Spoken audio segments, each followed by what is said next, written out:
It's Candice with Cadillac Mortgage. I'm here with Penny McCrae from 5 Star Real Estate.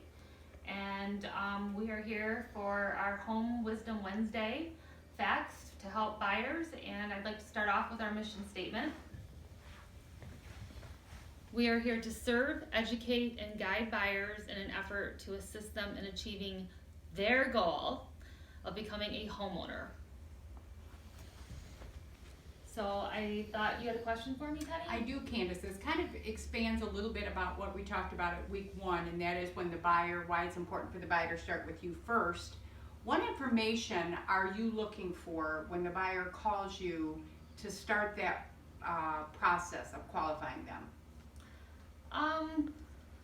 It's best if they have all of these documents together. A lot of times they don't have them all, but if they know the information, that also is very helpful. But we'd like to know, have their pay stub ready so that we can discuss how much they make per hour or if they're salaried. Also their W-2s, a bank statement so they know their balance in their account. Also if they have a 401k, if they have the approximate balance of that, because that helps with cash reserves. Income is very important because that helps us determine what kind of programs that they qualify for, because they could qualify for a zero down program. And also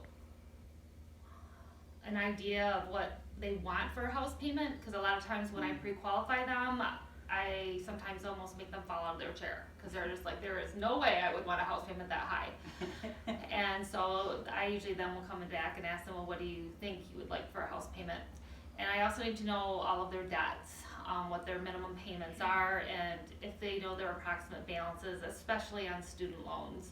A lot of times people don't have a payment on a student loan, but we do have to know the balance because we have a formula to figure a payment that way.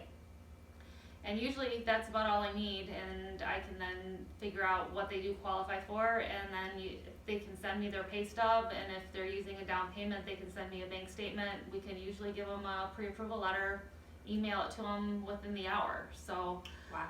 we get pre-approvals done very quickly. We run their credit, obviously, and ask their permission to do that first, but I always need some type of income documentation and proof of funds that they have if they're using a down payment. And that's usually about it. Perfect. And you kind of answered one of my questions, which was how long does that usually take? What's the turnaround time? So a lot of times the buyers will ask me questions outside of the realm of the home itself.